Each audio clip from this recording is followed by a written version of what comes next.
年是一个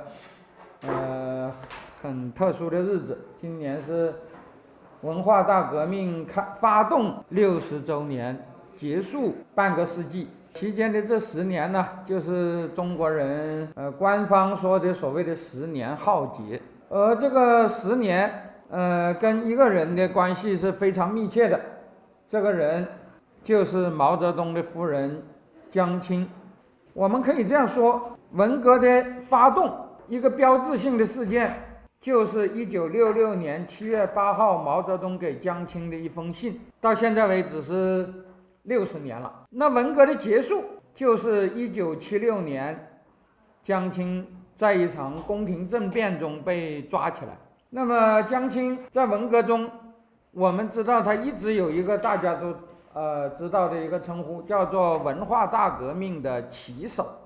所以谈到文革，江青毫无疑问是仅次于毛泽东的第2号标志人物。而谈到文革期间江青的作用，可以说从那时到现在有2个概念是给搞得最时髦的一个就是说江青是一场女祸。江青造成的灾难和历史上中国史学一直讲的什么狐媚祸主就什么武则天啦，什么杨贵妃啦，什么褒姒啦，中国历史上经常有那个英明领袖被一个狐狸精给迷惑了导致国家的灾难这种说法。还有一个说法，那就是西方的很多学者面对江青的时候，他们经常想到一个词，就是所谓的女权因为江青是女性，而且在文革中她的权势非常之显赫。所以很多西方对江青的论述都和所谓的女权有关。那么这2个概念呢，我觉得都是用来评价江青都是很糟糕的。所以我今天就要讲江青到底在文革中是一个什么样的角色。粉碎四人帮的时候，大家都知道一个事情，就是当时这4个人被抓起来了全国人民都走上街头去欢呼什么呢？欢呼粉碎了王张江姚。所谓王张江姚，就是王洪文、张春桥、江青、姚文元。在这个顺序中，江青只是第3，但是当时谁都知道，实际上这4个人中中心的角色就是江青。在他们被抓起来以前的半年他们是10月份被抓的。那么在半年以前的清明节，发生了所谓第1次天安门事件，是吧？那个1976年的4月5号前后，北京有上百万的民众拥到天安门，借悼念周恩来为名，发泄对文革的不满当时这些老百姓写了很多的诗，其中有一首就是叫做黄浦江上有座桥，江桥腐朽已动摇，江桥摇马上就要倒掉，请示周总理是拆还是烧。这个所谓的江桥摇就是老百姓对这几个人的排名，就是江青、张春桥和姚文元。至于王洪文，在王张江姚中是排第1位的，但是老百姓根本就不把它当做一回事，是吧？因为他完全就是一个那个小丑，是吧？他的权力完全是靠毛泽东和其他几个人撑起来的，是吧？所以老百姓就把这个当时的文革帮叫做江桥姚。而到了后来审判他们的时候，官方的说法是林彪、江青2个反革命集团。那么这个所谓的林彪当然是那帮军头了，而这个江青就是文革派，或者说那帮文官之首。大家可能都知道，那个时候有很多现在老百姓都已经不知道了的一些象征，是吧？比如说当时中国非常时兴的一种刚刚引进中国不久的一种食物，就是我们今天讲的牛油果。那个时候被叫做文官果，而这个文官果是江青很喜欢的一种食物啊。在江青的影响下，当时很多人都很喜欢吃这种东西，是吧？那为什么呢？据说就是因为这个果叫文官果，而这个被江青认为这是对于他们那些人来讲是很吉利的啊，因为他们这帮秀才是吧，跟那个林彪那帮武夫当时是处在对立状态。那么这个所谓的文官果啊，就是这个四人帮是吧？当时其中第一号人物当然就是，但是我们也知道，实际上官方讲的王张江瑶有一个理由，就是在这4个人中啊，实际上名义上的职位，江青是最小的。为什么说是王张江瑶呢？因为王洪文当时是中央政治局常委、党中央副主席。大家知道这4个人中，王洪文曾经是在党内排名第3的，他是中共中央副主席，是政治局常委。王洪文和张春桥都是政治局常委，一个是党中央副主席，国务院副总理，解放军的总政治部主任，而江青只是一个政治局委员，连常委都不是，他也没有任何除了政治局委员以外的实际的职务。但是实际上在这4个人中啊，他入党是最早的，年纪也是最老的，实际上真正的政治角色毫无疑问也是最重要的。可是在整个他的一生中啊，他名义上的职位始终都不是最高。在1960年代京剧革命以前，江青可以说是默默无闻的。这里有一个很有趣的事情，就是大家可能墙内的人不知道，港台美国可能都知道，那个台湾有一个著名的电影明星，当然也是那个舞蹈家，后来到美国去发展，也被认为是华裔舞蹈家，名字就叫江青，跟江青是一模一样。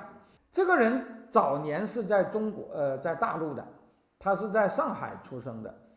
他在1954年，他家人给他起这个名字的时候，他后来回忆说，他们从来不知道这个江青是另外一个人的名字。一直到60年代中期，实际上也就是那个江青，在京剧革命以后开始出名了，他们才知道毛泽东的夫人跟他是同名的，犯了议会我们知道中国是姓名是大人物的姓名是忌讳的，是吧？皇帝的名字叫盛会，皇后的名字就叫议会这和那个圣旨懿旨是同一个词，是吧？他说他们家从来不知道，而他的母亲在50年代早期还是一个很进步的女性，经常关注时事，经常积极的参加居委会的工作。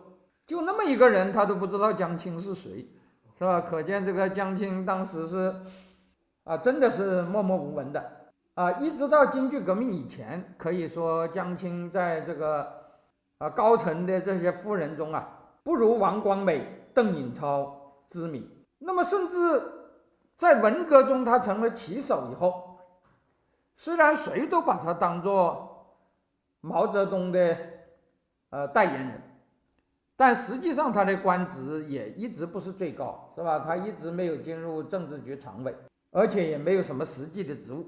但是他实际扮演的角色可以说是非常之独特的。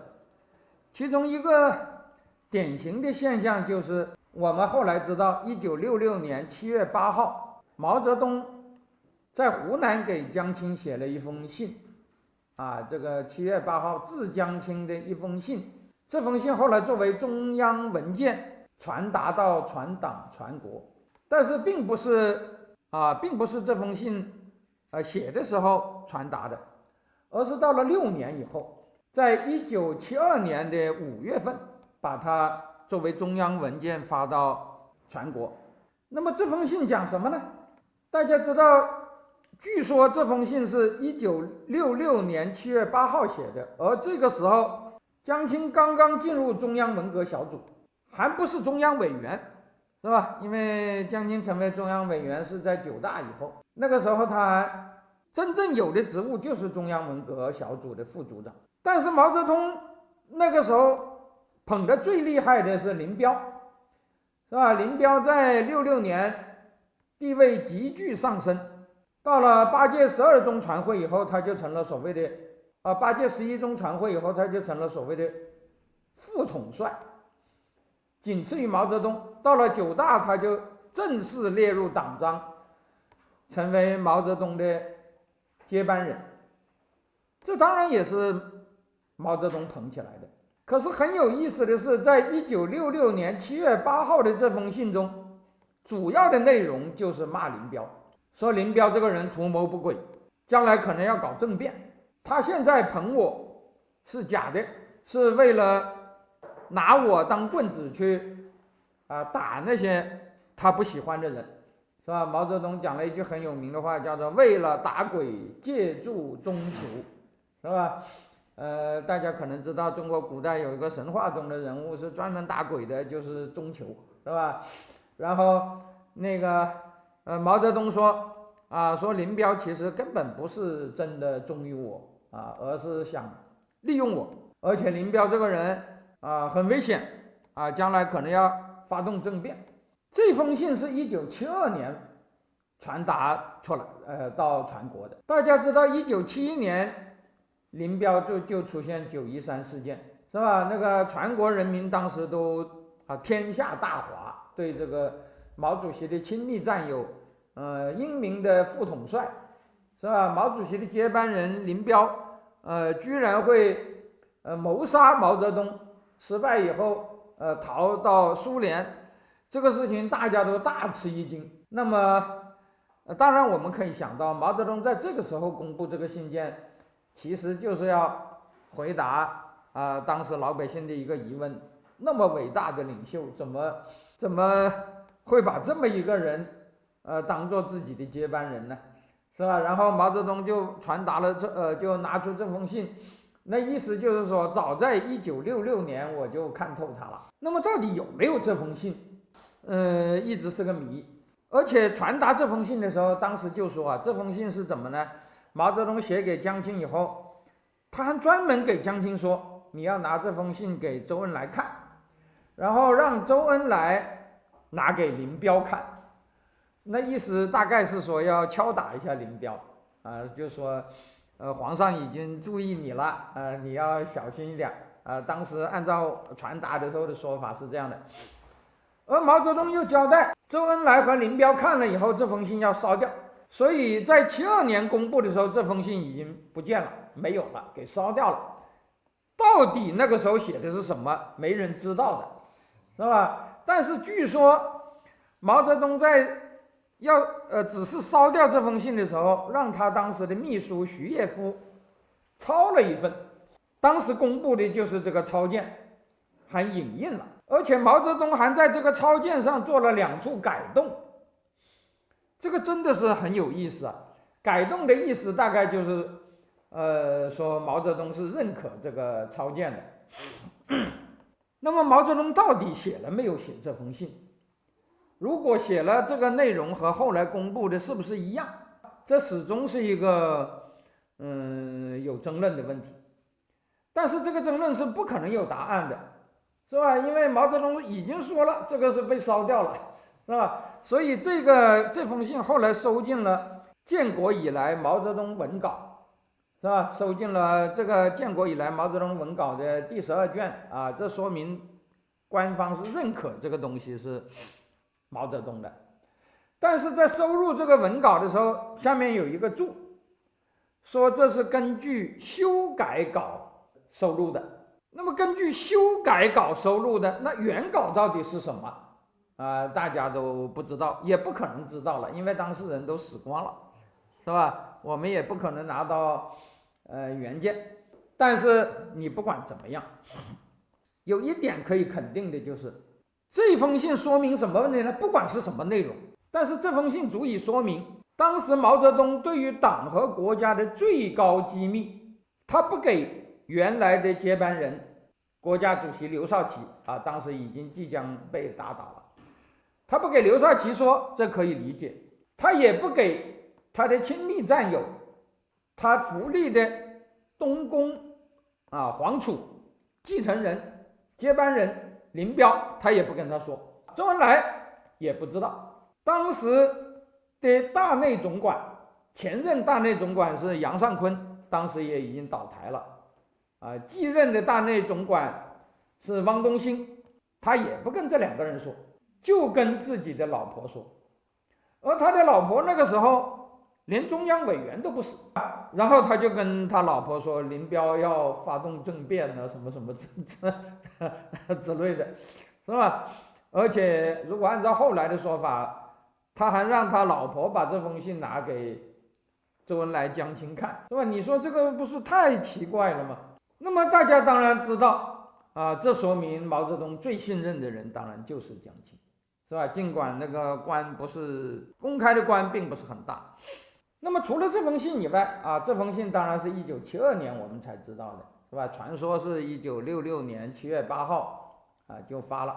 但是虽然以前大家不知道这封信，但是没有人不知道江青是旗手，因为文革初期政治局、书记处和党中央各部都瘫痪了，国务院各部也都瘫痪了，甚至连解放军除了总参谋部还进行战备值班，还正在运转，总政治部和总后勤部当时也乱得一塌糊涂。这里我要讲，有一个文革期间有个很有趣的现象，就是当时有很多地方乱得一塌糊涂，以后就派军队去进行军管，因为你不军管不行了，那个地方已经乱透了。其中有一个单位被军管，你今天听了都觉得奇怪，那就是中国人民解放军总政治部，在1967年曾经被军管过，是吧？大家想想，这是不是很奇怪呢？一个解放军的单位居然被军管了，是吧？也就是说，那个时候已经闹到连总政都已经没有办法工作了。那么那个时候，真正日夜加班运作的就是中央文革小组。这个中央文革小组在1966年516通知以后就成立了我们今天这个5月份可以说就是这个中央文革成立的真正的60周年，刚刚过，是吧？就是5月16号。这个中央文革小组名义上的组长是陈伯达，江青是副组长。但是很有意思的是，5月下旬这个组开始运作，到了8月份，中共中央就下了一个正式的文件中法6608号文件，其中讲中央文革小组在组长陈伯达患病和外出期间，由副组长江青代理他的职务。其实中国的很多机关在主官不能逝世比如生病了或者不在，都有一个由第一副职来代理。一般来讲，中央不会出文件来专门谈这个事儿的。可是对中央文革的江青这个代组长，当时中央就正儿八经的给全国发了一个文件。你可以想象，陈伯达如果他只是病了几天，为什么要发这么个文件呢？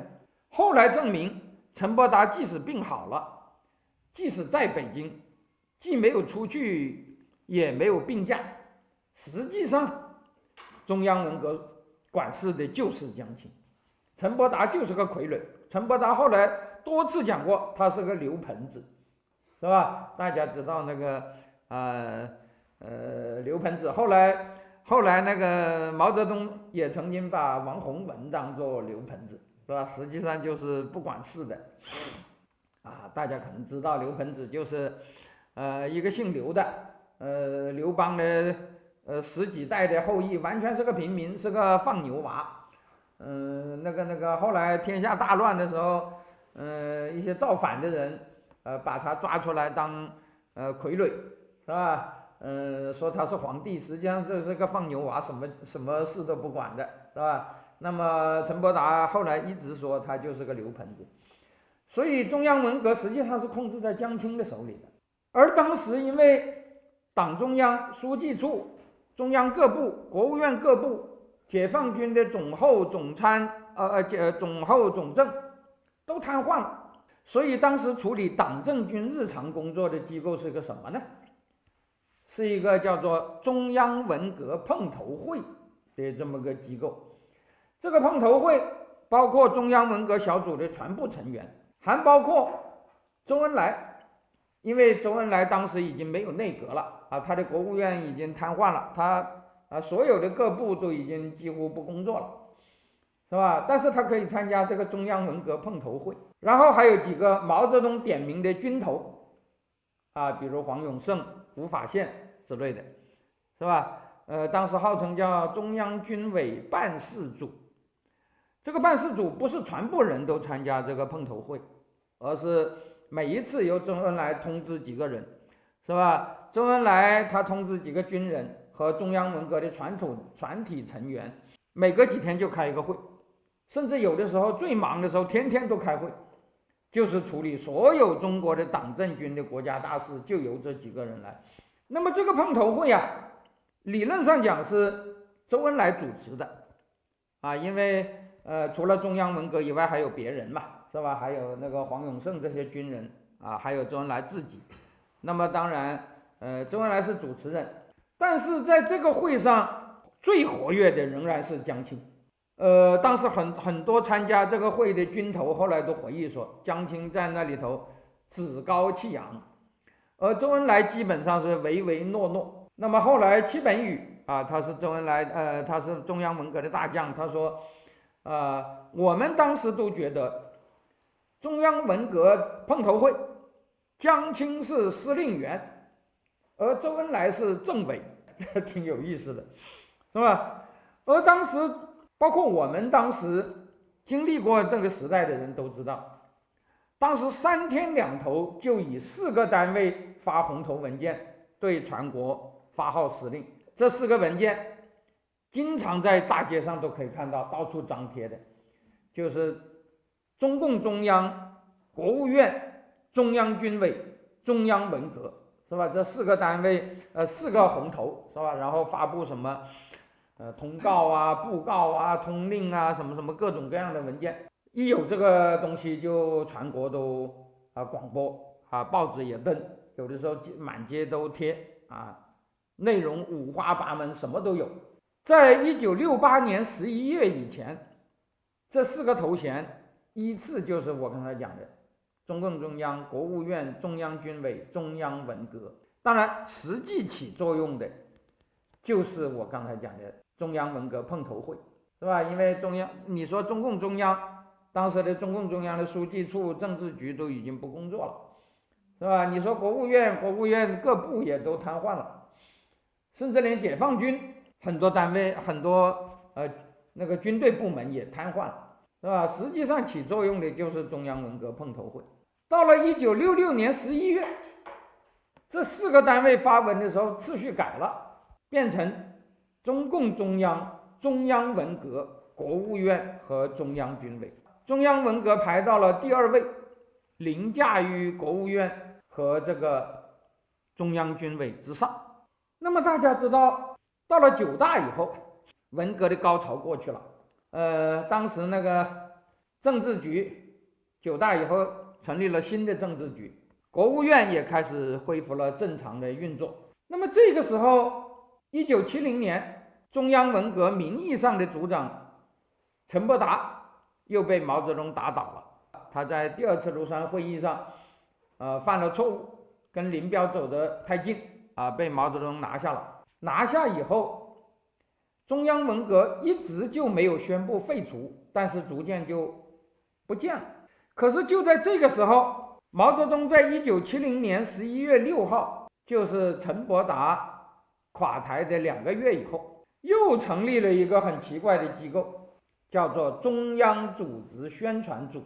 这个中央组织宣传组的名气没有中央文革大，因为当时那个所谓的外朝已经开始运作了，已经开始恢复运作了，是吧？大家知道，中国在秦始皇以后这个时代啊，中国的皇帝经常喜欢搞一件事情，就是在外面办公的政府经常是不起作用的，是吧？真正决策的是内廷，或者说叫做内朝，皇帝身边的几个秘书皇帝身边的那个在宫中的那几个狗腿子，是吧？名义上并不是大官但是真正管事的是他们，是吧？外面那些官什么六部，是吧？什么内阁往往是不起作用的。那么在文革头2年呢，外朝已经全部瘫痪了，是吧？那么中央文革或者中央文革碰头会就是所谓的内朝。可是到了9大以后，外朝已经开始新建了一个外朝，是吧？原来的废除了，然后9大又选了政治局，是吧？国务院也开始工作，那么很多日常的事情就由他们来处理了，是吧？就不会再有所谓的中央文革碰头会这样的机构了。可是毛泽东就在这个时候又成立了一个叫做中央组织宣传组的机构，这个机构的负责人，名义上的组长是康生，因为陈伯达已经倒台了嘛，是吧？当时中央文革运作的时候，经常排名的顺序就是陈伯达是那个组长，江青是副组长，康生是顾问，经常排在第3。那么陈伯达倒台以后，成立的这个中央组织宣传组，组长就是康生。可是康生那个时候也是生病的，长期称病不逝世。然后中央宣布成立这个组的时候，没有副组长的，江青只是第一个组员，或者我们也可以说把它叫做第1组员。但是在1年以后，中央发文的时候，江青成了副组长，他到底是副组长还是第1组员，我们并不清楚。到现在人们也还搞不明白这件事情。但是毫无疑问的是，康生这个组长和陈伯达一样，也是称病不管事的，而江青才是这个组的真正的当家人。当然这里我要讲，无论是中央文革小组还是中央组织宣传组，所谓江青当家，其实大家都知道是代毛泽东当家，所以他名义上一直都不是组长。江青没有任何实职，就这2个内廷机构他也从来没有当过组长，一直是代组长。但是谁都知道这个组是在他的控制之下。那么这个组当时中央授予这个中央组织宣传组以很大的权力，如果就名义上的权力而言，甚至比中央文革都还要大。因为建立中央文革的时候，当时的文件只说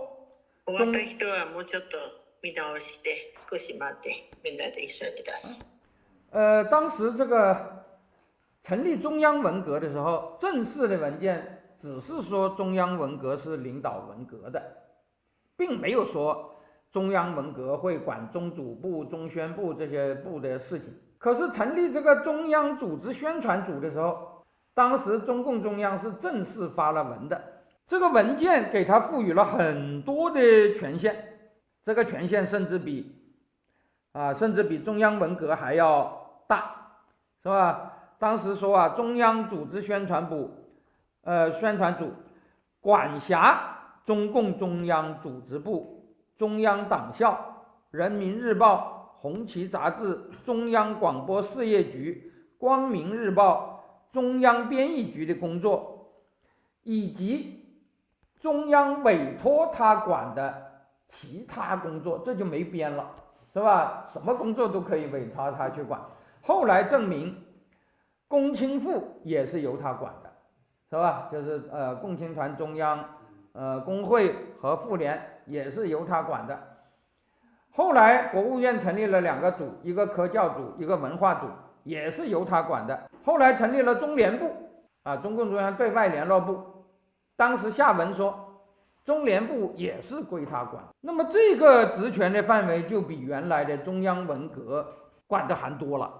当然实际上中央文革管的要比他多，是吧？因为当时中国没有正式的6部的，没有正式的国务院各部，也没有正式的党中央各部的，那个时候都停止运作了，是吧？所以几乎什么事都是中央文革碰头会管。但是到了这个时候，中组部、中宣部都已经开始有了，是吧？国务院也开始陆陆续续有各部了，是吧？所以日常事务实际上并不都是他在管，但是这些部也仍然要向他汇报工作，是吧？至少我们现在看到比较多的就是共青团中央，从1970年这个部成立以来，这个中央组织宣传组成立以来，一直到1972年9月，在整个共青团恢复活动期间，当时官方叫做整团建团，是吧？因为共青团在文革期间就没有了，而文革期间红卫兵非常活跃。1969年9大的时候曾经有人建议用红卫兵来取代共青团，但是后来毛泽东、林彪都做了指示，说共青团还是需要的。后来上海的张春桥他们又提了个建议，说在那个社会上可以有共青团，但是学校中应该由红卫兵来取代。但是毛泽东和林彪后来又指示说还是要有共青团，而这个红卫兵自从这个上山下乡以后，就把他们给那个等于是扫地出门了，是吧？这过河拆桥、卸磨杀驴了全部都改到农村去劳改去了，是吧？那么共青团从9大以后开始逐渐恢复，整个这个过程也都是在中央组织宣传组的领导下进行的，是吧？现在我们看到团中央的档案中有团中央军代表跟这个中央组织宣传组的很多上下行文件，是吧？那个时候团中央还没有正式活动，所以是由一个军人主管的，这个军人叫做厉中尉，是吧？是那个原来是解放军12军的一个政委，是吧？他当时被派去管团中央，正式的头衔是团中央军代表，或者说叫驻团中央军代表。这个人跟中央组织宣传组，就是由江青实际上管理的这个组，有很多请示和批示的这个文件。那么总而言之，在70年以前，国家大事基本上是中央文革或者中央文革碰头会在管。在70年以后，很长一段时间，虽然有了各部，但是这个各部上面还是有一个内曹就是那个内廷机构，叫做中央组织宣传组，在控制这些各部。也就是说，当时的中国政治很大程度上是控制在这2个组的手里头。而这2个组，江青不是组长，但是他代毛泽东管这2个组。当时的中国政治就是这么运作的，这是实在是很奇怪的一件事。那么毛泽东既然那么信任江青，为什么不给他安一个正式的党政军头衔呢？哪怕就是这2个组，你让他正式当组长不就可以了吗？为什么老让他代组长，是吧？甚至那个中央组织宣传组江青是不是副组长都是一个谜，是吧？因为中央文件中并没有说他是副组长，他只是排名第1的组员，是吧？组长是康生，但是康生一直生病，后来的一些记载中说他是副组长。但不管怎么样，无论是中央文革还是中央组织宣传组，实际上是江青扮演第一号角色，但是他没有当过一天的组长。这毛泽东到底是想干啥？其实当时很多人为了拍毛泽东的马屁，都极力主张要给江青以很高的实职。首先是周恩来在9大期间曾经转过一个人民来信给毛泽东，说江青在文革中立了那么大的功，建议让江青进入政治局常委，并兼任中央组织部部长。大家知道中组部那个不是开玩笑的机构，那是分管干部任命的，是吧？我们经常讲几级以上的干部是那个中央管的干部。所谓的中央管其实就是中组部管。如果毛泽东真的听了江青的话，我觉得后来粉碎四人帮就会很困难了因为以后的干部都是江青任命的或者说江青参与任命的，是吧？那么江青绝不是像后来那样，基本上是吧？一个8341部队就把他给搞定了的。但是毛泽东没同意。几年以后，王洪文在10大上被毛泽东立为皇储，是吧？就是中共中央副主席。王洪文当时主持政治局的工作，曾经有一段时间，他也给毛泽东说过，说主席你最好给江青同志一个实际的职务不让他好，否则的话他好像什么都可以管，但是又什么都不是，是吧？这个有点名不正言不顺。但是毛泽东也没理会。后来江青自己直接向毛泽东表示，说希望给他分配工作。这个说法很奇怪，什么叫分配工作呢？江青当时已经是政治局委员，但是在江青看来这不叫分配工作因为他应该还有一个更实际的职务。但是毛泽东给他碰了个钉子，是吧？我们现在知道毛泽东的那个批文就是这里我要讲，江青和毛泽东那个时候是要靠写信的，是吧？因为江青和毛泽东早就分居了，是吧？他要见到毛泽东都要经过什么张玉凤之类的那些人的那个所以他们基本上是很少见面的，是吧？有些来往都是通过信件。毛泽东的在江青的这份信件上批的话是：你的职务就是研究国内外动态，这已经是大任务了，是吧？实际上就给他碰了个钉子。那么毛泽东到底在想什么？文革以后，很多人说毛泽东实际上是想传位于江青的，甚至当时很多人流传着一个所谓的政治局的名单，说华国锋只是过渡最终应该过渡到江青是主席，是吧？然后什么四人帮这些人什么什么等等等等甚至这个名单还把什么张玉凤都列在里头去了。那么从我们今天看到的情况看，肯定是没有这回事的，是吧？因为毛泽东作为一个老于帝王之学的皇上，他当然知道，如果他要立他为接班人，肯定在这之前要有一些组织上的安排。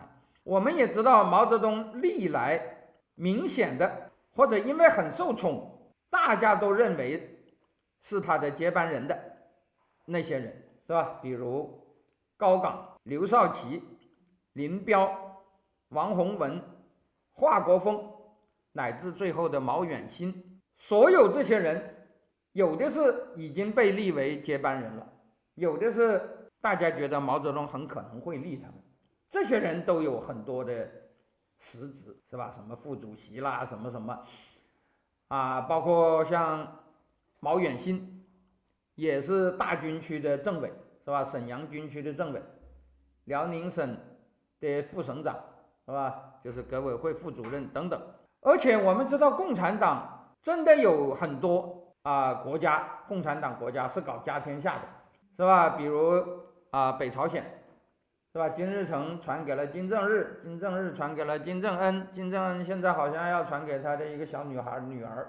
在传位之前，这些人都有很大很重的职务，都是那个政治局的要员都是那个什么，包括金正日，也包括卡斯特罗的弟弟，后来也结了伴的就是那个菲德尔·卡斯特罗他后来传位给了他的弟弟劳尔·卡斯特罗，包括那个罗马尼亚的齐奥塞斯库，他最后是被革命推翻了，两口子一起被枪毙了，但是他也给他老婆任命了很高的职务，当时都说是要传位给他老婆的就是埃列娜·齐奥塞斯库。那么毛泽东如果也想这样做，他不可能没有安排的。所以很显然的，毛泽东从来没有打算传位给江青。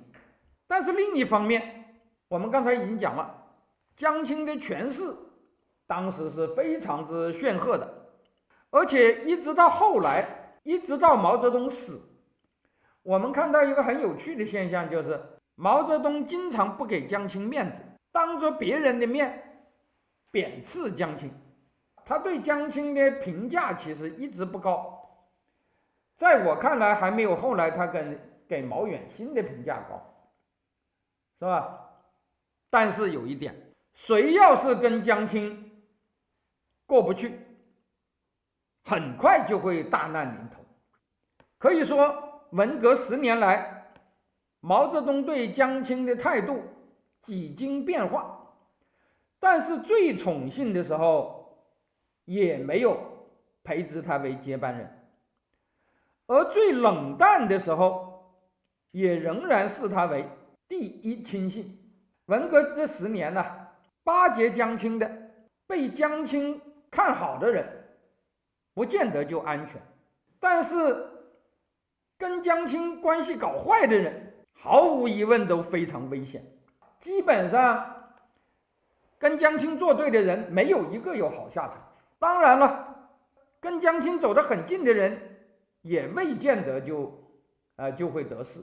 你讨好了江青，不见得就是讨好毛，但是你得罪江青，绝对是得罪毛，是吧？我们知道那个庐山会议上，这些人得罪了就是以林彪为代表的那帮军人，是吧？得罪了中央文革，其实还不是直接得罪江青，直接的目标是张春桥，是吧？当然谁都知道张春桥背后就是江青，是吧？那么结果就是毛泽东就把他们甩了，是吧？最后林彪的这个下场大家都知道了。也就是在这次庐山会议上，陈伯达首先就被抛出了。陈伯达是中央文革的组长，而且老实说是毛泽东跟了毛泽东几十年的大秘，也是毛泽东最宠幸的人。但是他跟江青的关系不好，结果也被打入地狱了，是吧？我们知道，其实陈伯达跟林彪的关系好，是吧？我们大家那个时候有个说法叫做林陈反革命集团，但是林彪和陈伯达其实是没有什么渊源的，因为陈伯达也不是军人嘛。林彪跟陈伯达的关系之所以比较好，是因为林彪跟江青的关系太坏。那个江青经常当面那个训斥陈伯达，使得陈伯达几次要自杀。陈伯达跟周恩来、跟那个戚本禹、跟很多中央文革，包括跟康生都讲过，说江青逼得我活不下去了，说我要自杀，而且我专门查了马列主义经典著作共产党是可以自杀的，是吧？因为你知道文革的时候，如果你自杀，当时的说法叫做自绝于党，自绝于人民，是在向党示威，你就是反革命，是吧？很多人自杀了，你就罪加一等。可是陈伯达说，我翻过马恩著作，是吧？说那个很多伟大的马克思主义者都自杀的而且马克思对他们的评价还不错，比如最著名的就是马克思的女婿拉法格，是吧？还有马克思的女儿就是拉法格的夫人，是吧？那个好像是叫什么来着？劳拉拉法格还是叫什么艾琳娜，我搞不清楚，是吧？总而言之，他们两口子一起自杀的，是吧？这陈伯达这个书呆子还真的是查过，是吧？说那个共产主义者是可以自杀的。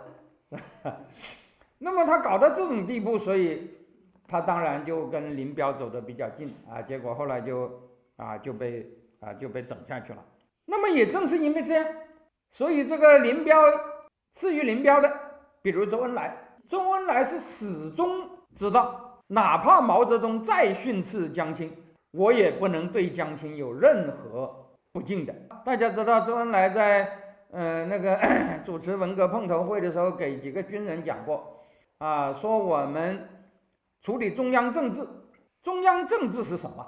那个黄永胜和吴法宪在回忆录中都讲，周恩来跟他们讲，所谓中央政治就是处理毛泽东、毛主席、林副主席和江青同志这三个人的关系，是吧？所谓的中央，就是给这三个人抹稀泥。黄永胜在他的回忆录，当然黄永胜本人没有留下回忆录，这指的是那个黄永胜的儿子，说他跟他爹谈话的那个黄永胜他儿子说他爹对周恩来的评价就是8级泥瓦匠啊，就是专门抹稀泥的，是吧？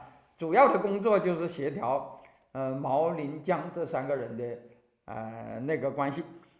那么因此周恩来是非常尊敬江青的，即使毛泽东不把江青放在眼里，周恩来也非常尊重他。但是邓小平就不像周恩来那么滑头。邓小平大家知道他是老资格的毛派，早在中央苏区的时候他就为毛泽东挨过整。当年红军的时候那个什么博古啊、周恩来啊，当时都整过毛泽东啊，而且还认为毛泽东身边有一个小集团啊，叫做邓毛谢古，是吧？就是邓小平啊，毛泽勤啊，就是毛泽东的弟弟，谢是谁了？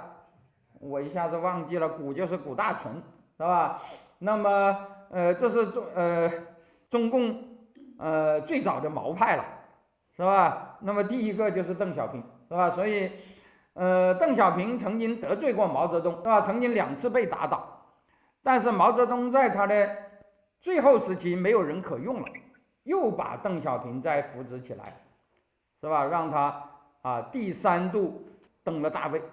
但是他登了大位以后就跟江青发生矛盾，那么毛泽东临死的时候毫不犹豫的又把邓小平掀下去了，这是邓小平的3起3落中的3落。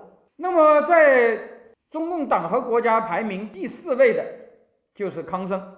康生其实跟江青的关系一直不错的，但是在那个1975年前后，毛泽东曾经对江青说过一些很不满的话，而且那个时候毛泽东正在重用邓小平。康生那个时候他是病糊涂了，还是真的是猜测那个皇上的旨意，觉得可能毛泽东是不喜欢江青了，所以他就开始揭发江青和张春桥是叛徒，是吧？他多次的给毛泽东的联络员就是那个唐文生和那个王海荣，是吧？反映说这个江青、张春桥是叛徒，而且不断的跟周恩来说你去给毛泽东说江青、张春桥是叛徒。可是周恩来是非常清楚的，说江青是叛徒，哪怕是传话，他后来跟毛泽东的确说了，他说康生同志反映张春桥可能是叛徒，但是江青他是不敢说的，是吧？当然毛泽东也没有理他，是吧？毛泽东那个时候已经是很晚年了，是吧？毛泽东当时听了以后哈哈一笑说康生嘛，我知道这个人就是好整人，是吧？他也没怎么当一回事。但是康生当时主要其实是讲江青的，而周恩来非常清楚这一点，所以周恩来就把康生的将那个康生的检举给贪污掉了一半。他面圣的时候就没有传达康生对江青的那个揭发，只讲了张春桥。当然，毛泽东连张春桥也没听。那么后来康生知道周恩来没有传达他的话，毛泽东也没有把他的检举当一回事，他大发雷霆，是吧？在那个康生身边人的回忆录中讲，康生当时已经差不多死了嘛，是吧？然后突然间对身边的人发飙，说江青是个大叛徒、王八蛋，是吧？然后那个当时他的身边那些人说康老啊，你不要跟我们讲那么敏感的话啊，因为党内高层斗争，大家都他们的身边人都知道，你听到这些话是你不要说参与这个事，你知道这个事情就很危险，是吧？然后就纷纷就都给康老说，康老你不要跟我们讲那么机密的事，说这些事你应该跟那个邓小平，你应该跟那个小平和总理讲，是吧？不要在我们面前讲。再说那个康生还是勃然大悟，说我就要讲江青就是王八蛋，什么，是吧？那个实际上就是很失态了。不久，康生就死了，是吧？所以我给康生年谱写序的时候就讲，我说康生实际上是因为告江青的状，结果碰了个大钉子而恨而死的。实际上江青是第一个正式的想把江青或者说把这个所谓的四人帮给搞下来的人，是吧？骂他们的人呢，当然早就有，是吧？尤其是在私下骂那是很多了。我觉得文革期间，文革大乱的那期间就有人私下骂他们，但是你说真的想把他们通过政治上奏折让毛泽东把他们拿下，康生可以说是第一个，但是也没有什么好结果，是吧？康生想对江青落井下石，他认为江青落了井，实际上并没有，是吧？动员周一起揭发江青是叛徒，但是周恩来面圣之时还是只敢提张春桥，而把康生的揭发给贪污了，是吧？使得康生勃然大怒，愤而死。